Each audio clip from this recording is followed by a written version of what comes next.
Thanks very much. Just to let you know that Gina and Ryan weren't able to join today, so it's just us.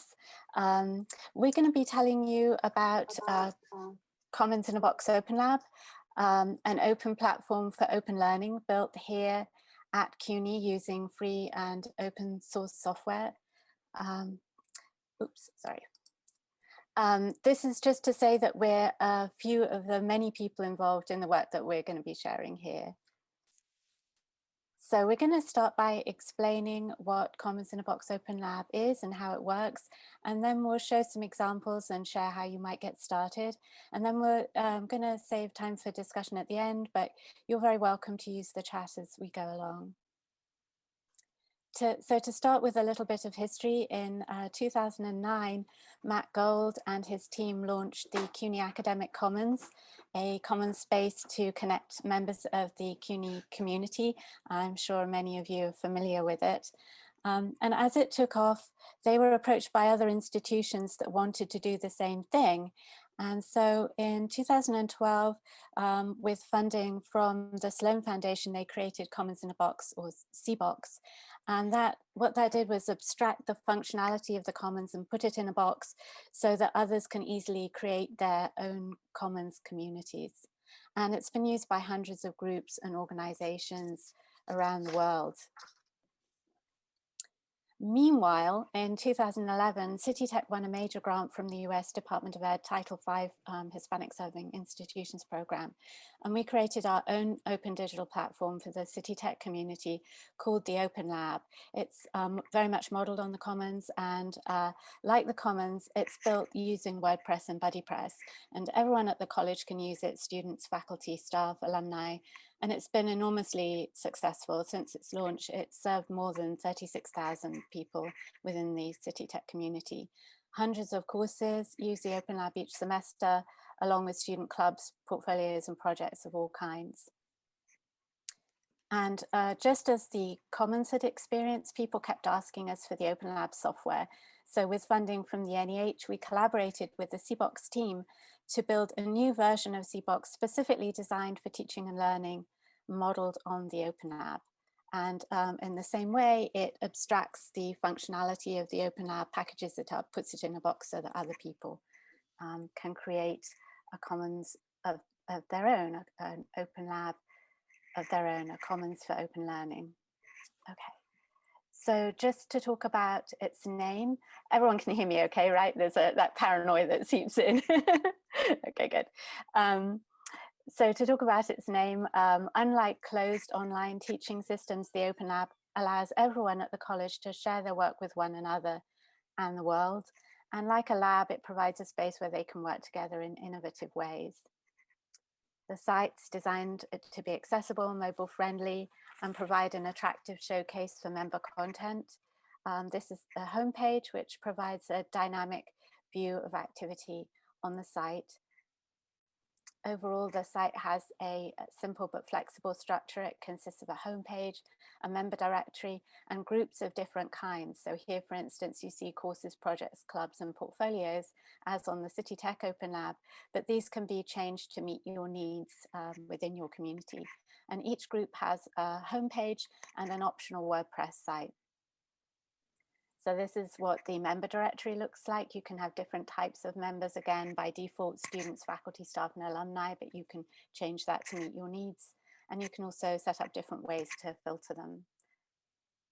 Each person has a profile on the site where they can share information about themselves, easily access their work. And you see here at the top right, they can also create a portfolio, which can be public or private. And then each type of group has a directory page. So here's courses, and as with members, you can also define different ways of categorizing them and filtering them. And then each group has a homepage that provides information about the group and access to collaboration tools, file sharing, document editing, discussion, etc. And then an optional associated WordPress site. And that is driven by a template that it helps people use good site organization. And then behind the scenes, there's a user-friendly dashboard that allows you to customize and configure the site. So you can set up these different types of members, different types of groups, etc., to meet your needs. And now Jody will share some examples of how you might want to use it. Great, thank you. So I really want to talk today, show some examples of that lab in action, the ways that folks at City Tech have really experimented with what's available. I'm going to go quickly to squeeze in a bunch of examples, but ask questions if you want. So if you can go to the next slide, just thinking about how we could maximize, particularly with the shift to remote learning, maximize site organization. We provided a template that really highlights student work so that student voices are elevated, but really uses best practices for site organization. And I'll just point out that here you can see perhaps up at the top left corner that this course is open, meaning anyone can view it. It's also clonable, meaning anyone who, not just the creator of the course, but anyone who is in the system, any instructor who wants to use this course can clone it and make it their own. Can go to the next one. The flexibility is really great where you could combine two courses for a particular assignment. So here, our colleague Kate Poirier has her differential equation, math students collaborating with her calculus students. Just on a single assignment, they come together for that. So they're commenting to each other in collaboration. You could go to the next one. Every semester we have team taught interdisciplinary courses, and these are openly available. So faculty new to teaching it can look through previous instances where they might not have even been in their department before, and use them as a model for a kind of a more media rich engagement with students. This usually result in podcasts for final projects and really outward public facing service learning type of experience for students. You could go ahead to the next one. An example of bringing two courses together for a learning community where the site houses the content for both courses as well as collaborative crossover assignments that they do, and also creates a space for a peer mentor to have a significant voice on the site in service of supporting student learning for first-year students. Could go ahead to the next slide. We are really fortunate to have a great collaboration with our OER program and our OER librarian. OERs are something that were not original on the OpenLab, but they really are a natural fit. And we think there's a real benefit to working both to having coursework happen in the same place where the OERs are housed. And that really creates a great crossover for them. This isn't just for the OER fellowship, but also additional resources as well as the OERs themselves. You can go ahead to the next slide. Something that grew out of or in parallel with the OER program was model courses. So entire courses that were developed complete with weekly agendas down to the questions to ask for discussion, etc. Here's an example of one for first-year writing that participates in the Core Books at CUNY project that's on a few different campuses, and numerous folks who've been able to clone that, meaning that they could come in, maybe they were assigned the class right at the last minute, and they could come in and have a full complement of materials to teach that are well organized and using best practices for online instruction. Could go ahead to the next one. Similarly, course hubs work kind of hand in hand with model courses that provide a resource for faculty and students to see content both for a course or beyond the course. So maybe someone has a need to come back and look at some calculus materials, they can come back here to the course hub and look at the lessons and update themselves with resources. You can go ahead to the next one. We on the OpenLab provided modules to support the transition to online instruction, working in parallel with modules for students and for faculty to learn the range of things that they would want to use and kind of guide them through in a more robust way than just clicking through help links. So it's kind of a little bit more synthesized. Something that we that worked really well was a internship site that coordinated all of the internships for our communication design department. And what was really nice was that then became a model course itself, and was a good model for us to think about. And then it provided best practices for things like, if you go to the next slide, student portfolios, where you could see the internship, as a student is in the internship course, really building that out in their ePortfolio. Every student can have an ePortfolio on the site, as well as if you go ahead to the next slide, faculty and staff can as well. And I'll just say that we have this really great feature where you can add to your portfolio from anywhere that you are, any work that you're doing, a comment, a page, a post on the Open Lab. You can add it to your portfolio with a simple click of a button. You could go ahead to the next. Like I said, faculty, staff can have portfolios there as well. If you continue on, we've saw a lot of events happening on the Open Lab. So for example, student art show, Earth Day events and whatnot, more of them in the last year than we've had before. If you continue on to the next. A great way to show collaboration with external partners. I really like this site, not just because it's so beautiful and visual, but it also is a clearinghouse for many semesters work all in one place. Student clubs, we see like the architecture club shifted their work to online. They have their weekly Thursday meetings at Club Hour online instead. If you continue on to the next. We were really happy to see partnerships grow with certain college-wide initiatives like Plan Week or the Office of the Provost, or whether they're hosting things on the Open Lab or sharing out information that way. And I think that is my last. Oh, one last, that we like to have a voice in it too. So the Open Lab team hosts a bunch of different sites and tries to engage with our community around questions of pedagogy, for example, on burnout and rest, but also updating them about what's new on the Open Lab. And I'll leave it there.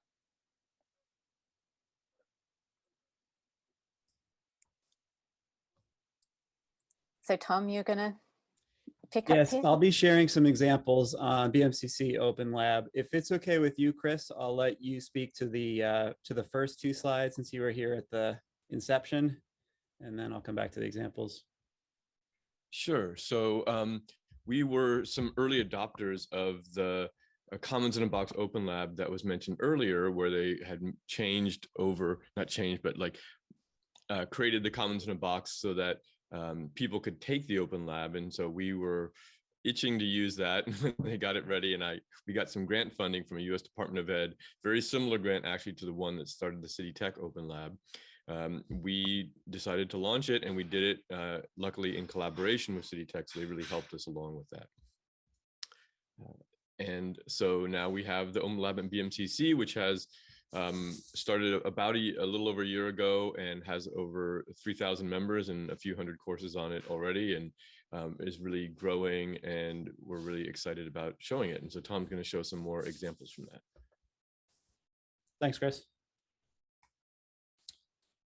I'll start with some work that students are doing, and then I'll move finishing with faculty publishing and collaboration that's geared toward modeling and promoting active learning by students.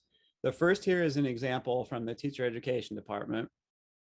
Their early childhood education program for many years has been guiding their students to create portfolios that are used to share their work and experiences across the sequence of courses in their program. And the Open Lab allows them to share a common structure. This is a template that was created by the department and in collaboration with the Open Lab team. So they're all starting at this with this common set of pages on their sites, but they can personalize them quite heavily, more so than they were able to do previously. And they're gaining some great digital skills in working with WordPress as they do it. So they get started with a foundations course. That's when they're introduced to this. They keep adding to it. And by the time they graduate, they've got a really good professional portfolio. Go to the next slide, please. So here's an example of students publishing on the Open Lab for one of their courses. They've created their own entries in a class directory, and they're posting work in the open on this site. The directory displays prominently. I think that was put together by Chris, or at least he helped out with making the page display the profiles in a way that they're really quite visible on the site. And then when you click through from the profile, you see all the work that's behind. So it's almost an example of a portfolio that is situated in it's a course space that's acting like a course portfolio in a way for each student. Okay, next slide, please. Lately, we have been looking for ways to offer more direct support to students, and also support to students by working with our student support staff across the college to promote community spaces. And we're thinking quite broadly, co-curricular projects and spaces that range from officially recognized clubs at the college to more informal groups. Right now, it's an eclectic mix right now of communities, which we're fine with, and we want it to grow organically. The thing that we need to keep scaling up, though, as we promote this space, is the support for students, because they may be new to working in this kind of space. Okay, next slide, please. This is switching gears to the faculty side. Course hubs are gaining traction at BMCC, and this is part of an OER initiative. Like Jody was talking about it at City Tech, we have close ties here on the BMCC OpenLab team to various OER initiatives. In this site here, there's sharing of syllabi, lessons, assignments, slides. There's a lot of good stuff that's available for faculty to share with one another. And the next slide is also from mostly the faculty perspective, although this is designed in a way that it can inspire student work. It's by Ryan Seslow, the post that we're looking at here. In a moment, I will grab the link for you. I guess it's in tiny print there, but I'll throw it into the chat, the link, because since Ryan couldn't be here to present, he composed a blog post on the BMCC OpenLab, and he's thereby modeling all sorts of good stuff. He's showing what you can do in a post, how you can link from a post to other spaces, such as your own portfolios.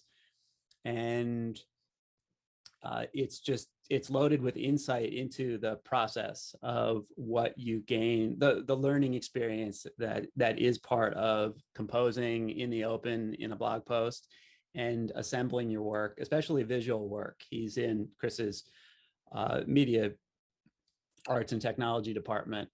And there's all sorts of cool stuff in there. So I will throw that into chat, and I'll pass it over to Chris for the next slide. And I put the link in chat. So it's thank you. You beat me to it. All right. Yes. Cool. Sure. So we're going to take a minute to talk about the process of launching BMCC's Open Lab. And so I'll try to go over it relatively quickly, and then at the end, if you guys want to know more, you can. As we said, it was a Department of Education Title III Hispanic-Serving Institutions STEM grant that provided the opportunity to sort of bring together the technical people we needed at BMCC with City Tech as support. And doing that. One of the things to remember about these open platforms is while the software is free, the people to support it and run it is not. And so, grants and other funding opportunities like this really help with getting it started. You can go to the next slide. So with that funding, we were able to get a developer to help with implement it, coordination from BMCC's IT staff, because this actually uses the BMCC login to do it. So the students, anyone, not just students, faculty, staff, students, anyone with the BMCC login can log into the Open Lab. And that was really, we thought, a helpful way to do it. And, of course, it also provided for City Tech to help us and provide all this great support they've done as well. Next slide. So this is the Open Lab team that we have right now. And this has really been really important. And I think it's a great group of people who come from different areas. So, I'm faculty and in a department. Jean Emerald is in the library and also helps head the OER efforts at BMCC. Gina Cherry, director of our Centers for Excellence in Teaching and Learning. Tom, you've met here, and then Sael, we brought on as a user support specialist who's really been helping faculty and students and everyone get together, so that, like the class directory you saw, that was really her who helped pull all that together. I pitched in a little bit, but really she's been helping people get what they want in their class and the way they want to teach out there. And so having sort of all those different areas and different types of support has been very helpful. We also got through the OER funding and through Jean. That's what paid for Sael, and we're hosting with a Reclaim hosting, which has been really helpful as well, to have a hosting provider who knows education and knows that as well. So thank you to them too. And so then our other thing we just want to mention is, this required a little bit of setup. So, having that team there to make decisions about how to customize it. For example, we chose to use communities instead of student clubs, as one of our categories, and then, which themes to use and plugins and all that kind of thing. It's been a, collaborative process, and it's great to have that team there. So there's obviously still more to do, but we meet regularly, once a week when we can, and do that. And I think the next one, we've also been running different workshops for faculty and other potential interested groups. So we've been trying to get the people both in teaching, which has been really successful so far. And now we're also trying to pull in more student groups and people who are helping with that to get added to it as well. And so it's a combination of giving people the technical details, but also just getting their mind around what's possible. And then I mentioned before, Reclaim Hosting is the one that we're using to host this, and they've really helped, and they actually sort of know Commons in a Box Open Lab. So they have things that are ready to go and do it. You don't have to sort of have a lot of figuring out and doing that. You just kind of tell them, hey, we want to do it, and they're ready to go for you. And just to mention, you can go to Commons in a Box Open Lab, cbox.org, for a lot more documentation and features, and sort of more to come on that as well. We're going to be expanding and doing even more with that.